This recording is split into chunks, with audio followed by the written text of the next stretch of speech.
In today's video, join us for our trip to Walt Disney World in Florida for the holiday season. There's food, shop with me's, rides, and more. So if you're interested, then just keep on watching.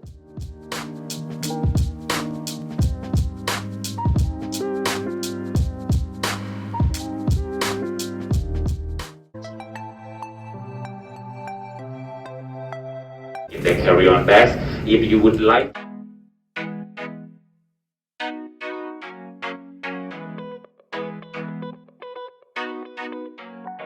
Welcome back, and if you are new here, my name is Brittany and I do home and lifestyle here on this channel. That includes shop with me's for home decor, hauls, and homemaking videos. So if you're interested in that sort of content, you can hit the subscribe button below, and let's get into today's video.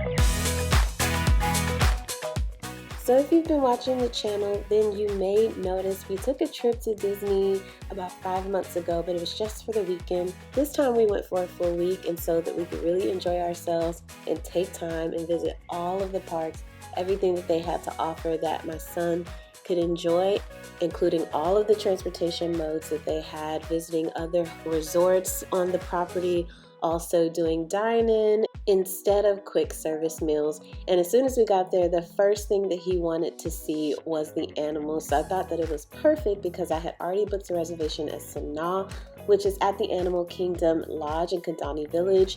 This was so good. I went there especially for their bread plate, which I'd heard so much about, and it was so worth it. It was only $21, but they give you 5 different types of naan bread with several different types of dipping sauces. It was literally the best thing ever. I so enjoyed it, and my son really enjoyed the dessert that they have there for kids. It was called Pumbaa's Grub from Lion King movie, if you remember that one. And we did get to see the animals because they walk right up to the window if you request a window seat, which was really nice.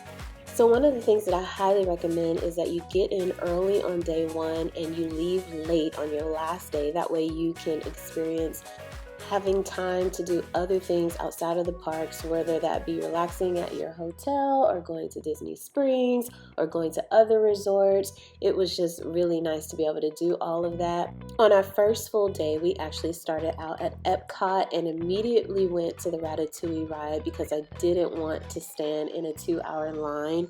So that was the first thing we did at park opening. We just had a quick little bite for breakfast that didn't require us to do dine-in, so we didn't lose time doing that.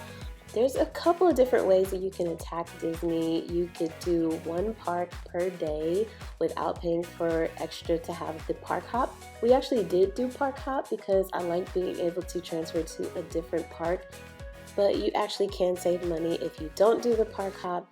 And another thing I highly suggest is Genie Plus. Definitely get Genie Plus. I mean, you will save so much time.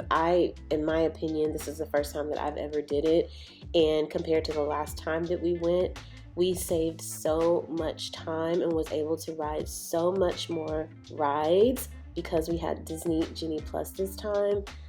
I cannot say enough about it. Next time that we go to Disney, it would already be planned into our trip to have Disney Genie Plus every day.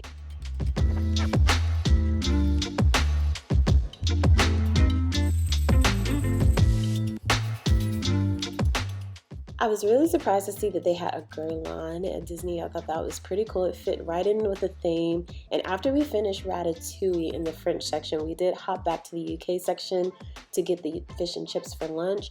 And it was literally the best fish and chips I've ever had. Now, I haven't been to the Wizarding World of Harry Potter at Universal yet, and I've heard they have really good fish and chips over there. So I can't compare it to that, but it was really good.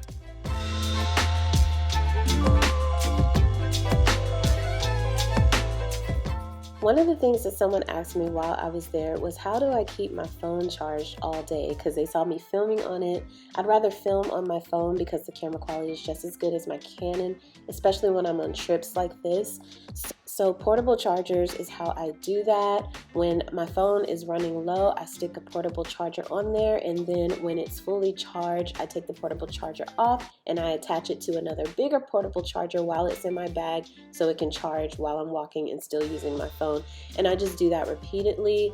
Now they do sell portable chargers at the park for rent, but it is easier if you just bring your own from Amazon. They're great because you can use them on the plane or in the car, wherever.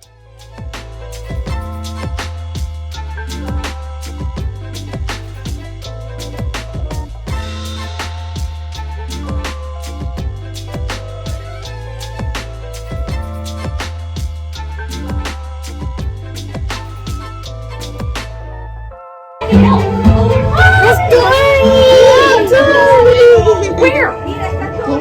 That's what I'm trying to find. Find who? Nemo! Where are you, Nemo? Who's Nemo? He's my son.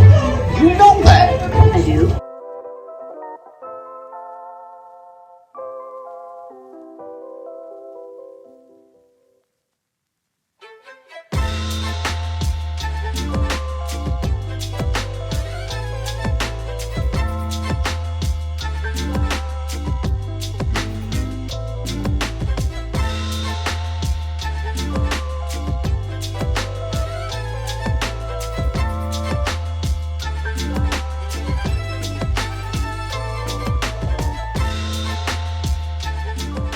So one of the things that my son really did enjoy was the Nemo ride. Now it did get a bit dark and toddlers and preschoolers can get scared in there for a little bit, but it was really cool. And after we finished, of course, they have the aquariums that you can visit where you can learn about all the sea animals and things like that, which was really nice.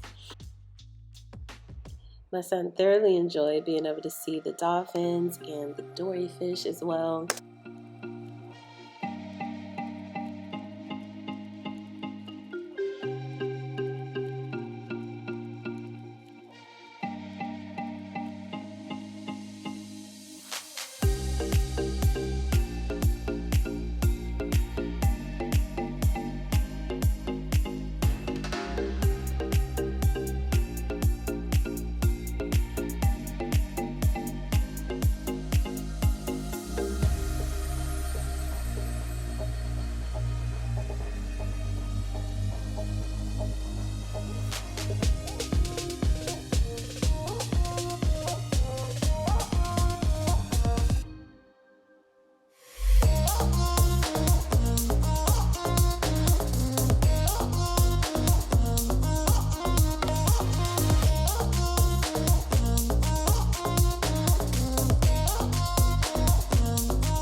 Of course, they have a lot of different types of bands who play throughout the park all day, so it was really cool. We hopped over to the Japanese section of the park, and it was really cool, the show that they had there.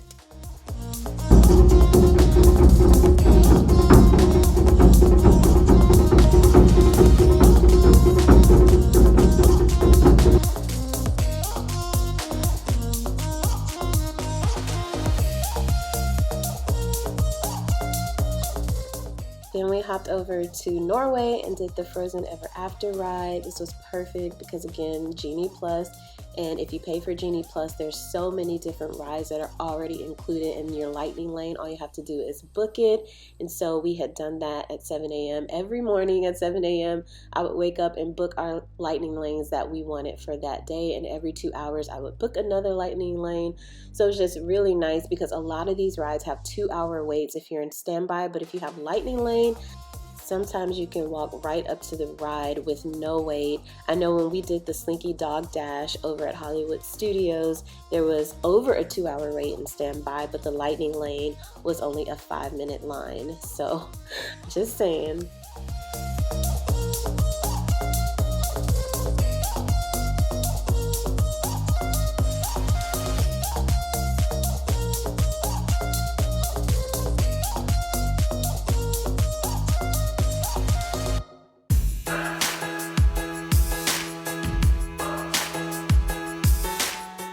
Then we popped over to Spaceship Earth. I haven't done this ride probably since I was a kid, over 20 years ago. So I thought it was really cool to be able to see this again. I can't remember how much is different then as it was now, but we really enjoyed it. It was very interactive, which my son really enjoyed, and they had games that you could play as soon as you got off the ride. And it's always really cool for kids to see what's inside the big giant golf ball.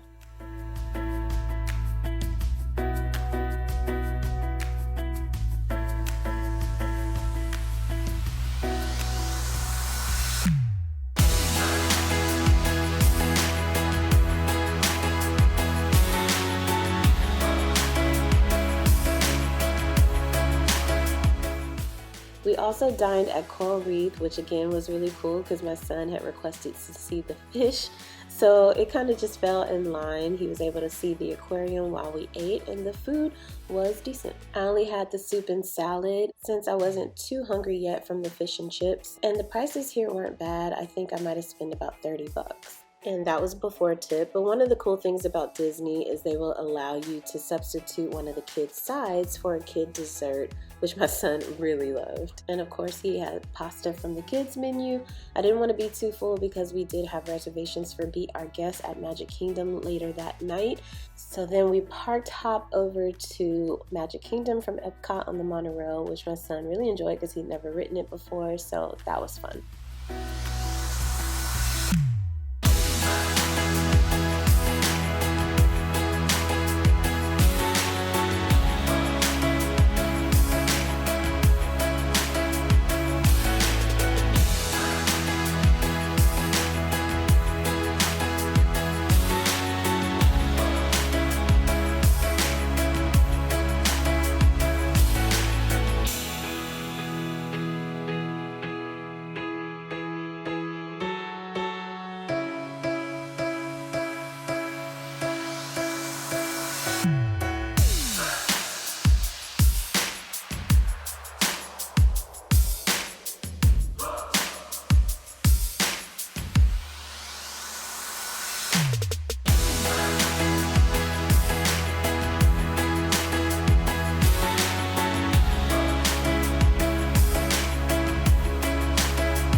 So as you can see, we rode several more rides. Of course, we were able to hop in and out of them because of Disney Genie Plus Lightning Lane. I didn't even capture all the rides that we rode because this video would have been well over an hour long if I would have included all of that. But he also did the Barnstormer, which was his first roller coaster, so that was really fun. At preschool age, he was tall enough. When we went 5 months ago, when he was still just a toddler, he was not tall enough. And I also didn't know, I think I was to that day years old actually, when I found out that the park at Magic Kingdom actually has 2 castles, not just the Cinderella castle, but also the Beauty and the Beast castle. And I only found that out because we went there to eat at Be Our Guest. And they actually do the fireworks behind the Be Our Guest castle. I didn't know that. So we were a lot closer to the fireworks at the Be Our Guest castle than we were if you watched them from the Cinderella castle. The only downside to that is if you watch it from the Beauty and the Beast castle, you're going to be stuck in the back of the park and trying to fight your way through all of the people trying to get out of the park, because most people do leave with their kids after the fireworks show, and that would be mayhem.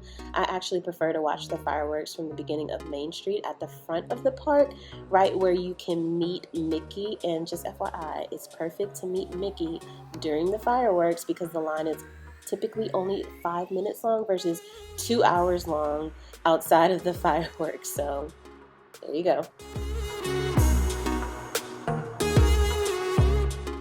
But inside the Beauty and the Beast castle is absolutely magical. You actually don't have to wait outside of the castle. You can wait inside. They do have several waiting rooms that are really cool. The knights do talk in that front highway, so that was pretty cool. And they have all kinds of cool little things. The snow is falling outside of the windows. You get to meet the Beast. He comes around, and we actually did enjoy the food here. I had beef bourguignon and potato and leek soup. My son actually had mac and cheese again. He's really crazy about that, with applesauce.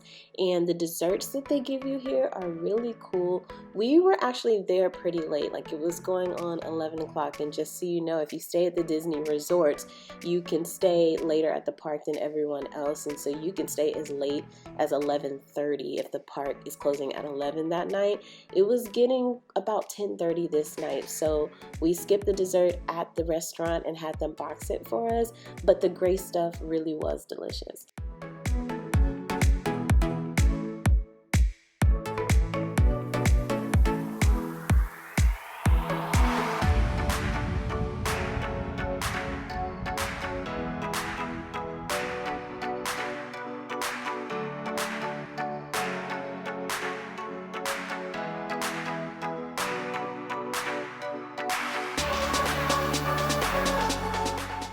So the next day we actually started off at Animal Kingdom, which, if you don't know, it's better to do the Kilimanjaro Safari first thing in the morning as soon as they open. I believe Animal Kingdom opens at 8:30, and again, if you stay at the Disney resorts, you can get in earlier than everyone else, so you can get in right at 8, which is perfect to do the safari right then. Especially since they say the animals like the cool mornings better, so you might see more of them on the safari at that time.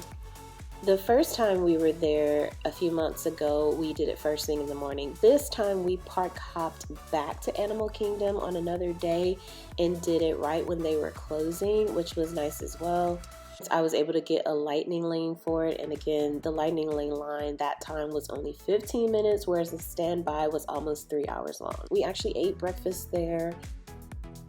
Something we actually didn't do last time that we did do this time was we caught the Wildlife Express train that you can take to a petting zoo, and you can pet animals. You can also learn a lot more about insects and things like that. They also have a show, which is kind of like a class where you can take.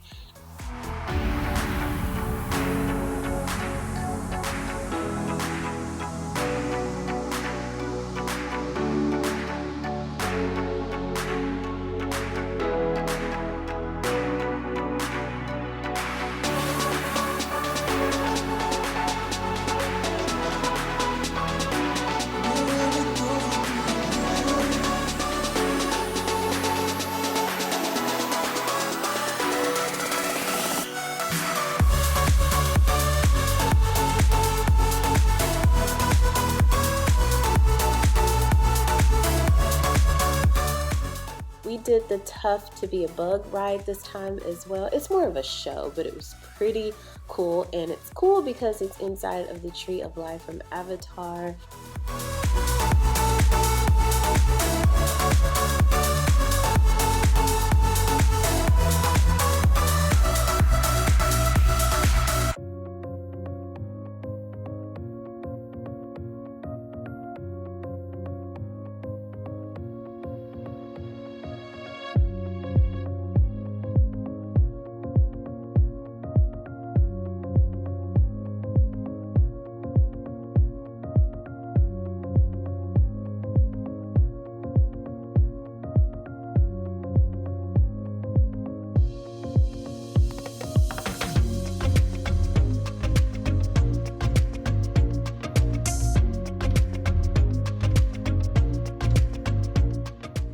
Again, they have a lot of stage shows, and my son really loved this one because the kids were out there dancing and having so much fun.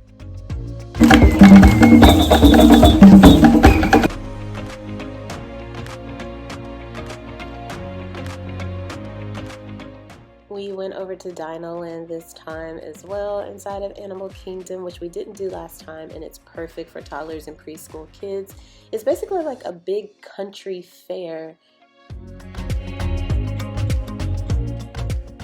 We also tried the pineapple Dole Whip, which is a really nice treat midday if it's warm. Again, this was during the winter season that we went this time versus the summer when we went last time, and the weather was perfect. It did not rain at all this trip. The highest day was, I believe, 80, so it was just perfect weather, but it did get cool at night, so we definitely packed our sweaters. And then we did lunch there at Yak and Yeti, which I had made a reservation for, and the food was Asian. It was really good.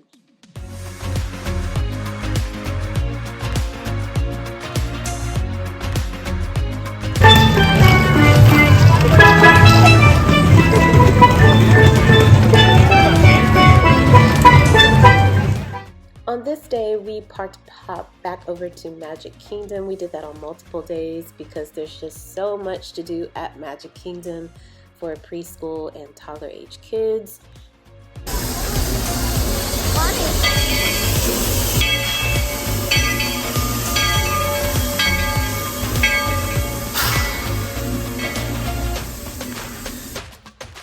Another thing that we did this time is we took the actual train at Magic Kingdom, which we hadn't done before.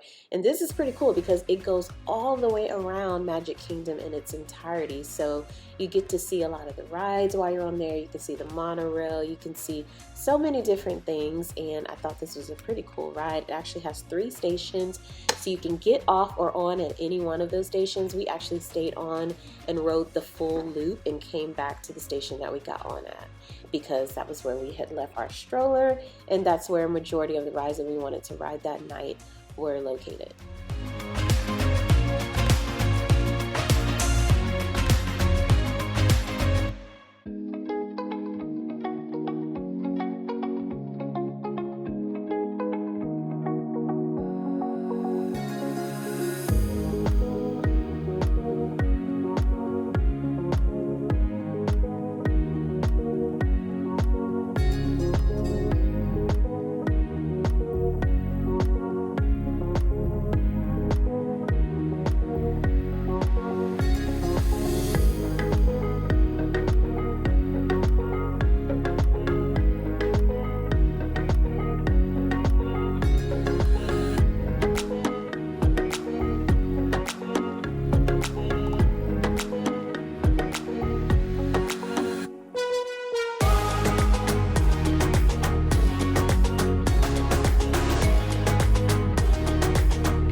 So I must say the Seven Doors Mine Train is the winner of my favorite ride of all the rides that we did this time. And that's just out of all of the kid rides that are preschool size friendly, because obviously there's a lot more rides that my son can't do because he's not tall enough. But this ride was amazing, and I can see why people stand in the line for 2 hours to ride it. We actually had a lightning lane for it, so we were in the ride within 10 minutes, but I really liked the ride. And another ride that I think is underestimated is the People Mover. What's really cool about this is it's right in Tomorrowland, and it goes through Space Mountain. When I was a kid, a teenager, Space Mountain was my favorite ride, so the fact that you're able to go through it was really cool. You get so many good views of the castle. You can also get a really nice view of the Tron ride that they built right next to Space Mountain. And I've heard that Space Mountain is actually going to be refurbished into another ride, so it's really sad to hear that it's leaving because it's so nostalgic for me, but such a cool ride.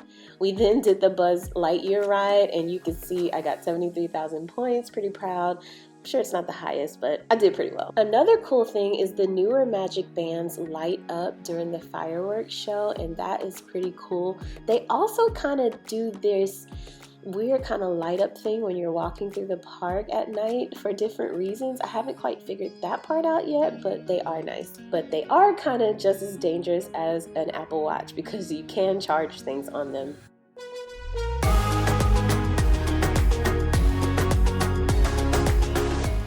Now on this morning, we started out the day at Hollywood Studios because we actually had a character dining breakfast reservation at Hollywood and Vine, which is really nice because the kids get to meet different characters.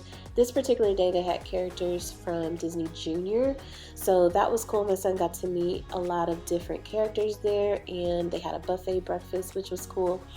However, I think the best breakfast dining for characters is going to be the Garden Grill over at Epcot, the rotating restaurant. They have all of the different characters over there, and they actually bring the food to you, and the restaurant rotates, so that's pretty cool. But we actually had a reservation there, and then I got rid of it, and then we were going to do a walk up, but it just didn't work out with our plans.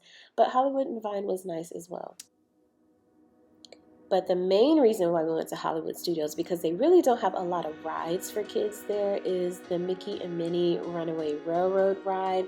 That was another ride that was a 2-hour wait. Unfortunately, I couldn't get light and lane tickets, so we did have to wait, but it was worth it. The ride was so cool.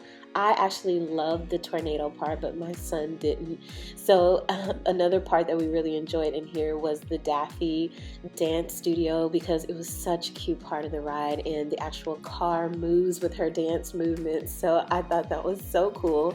And the other ride that we really wanted to do was the Slinky Dog Dash. But again, I was up at 7 a.m. and booked the lightning lane for it. And because it is such a popular ride, I couldn't get my lightning lane for it until like 6 p.m. that night. So we had to leave the park and go to another park, which is why the park hopper really is helpful. If you're traveling with a kid to Disney World at Hollywood Studios, I would definitely get a park hopper for that particular day if you're going to Hollywood Studios, just so you can enjoy another park, because there, again, it's not much you can do there for a kid. They do have a lot of stage shows, but I think there's like 3 different elements to Disney. Like there's the kid element where they have all the kid experiences, and then there's like the adult element where you can go without your kids and still ride all of the rides that they can't ride. Like one that I know that I really want to ride is the Avatar Flight of Passage. I haven't been able to do that yet because my son's not big enough, so I definitely plan to go back. I could do that ride. And then there's also the adult,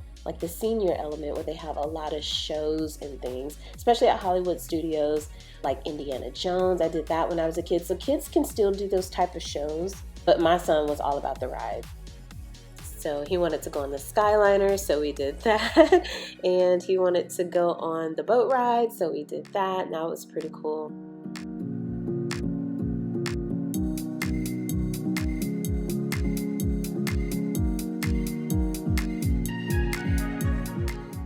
Another thing I thought was really cool is Golden Oak, which is the really upscale community of houses at Disney World. It's kind of like its own resort. One of my favorite YouTubers actually just built and owns a home there, so she vlogs often from there. And they have a shuttle bus that takes them from their neighborhood right to the Disney parks, so I thought that was pretty cool.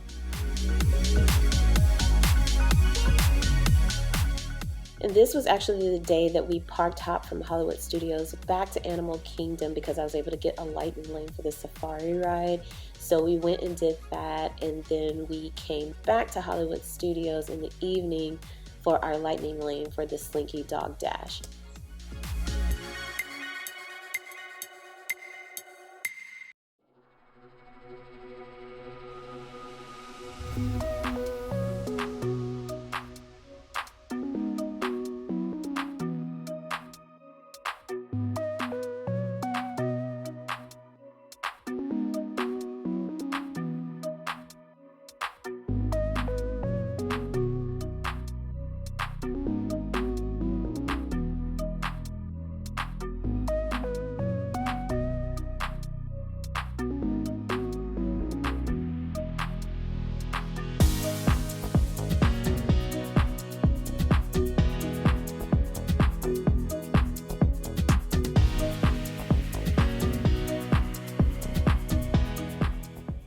So when we got back to Hollywood Studios, this was my first time to Toy Story Land for the Slinky Dog Dash, and I absolutely fell in love with it. I thought it was so cool. And we have an important rule in the backyard this time of year.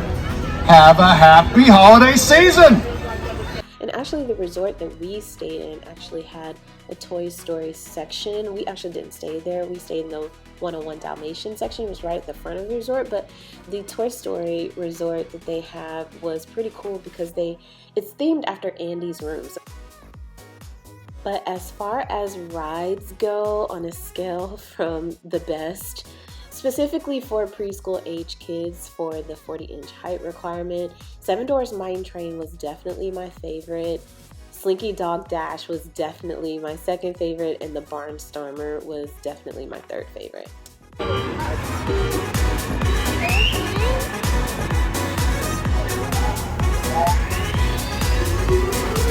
Here we go.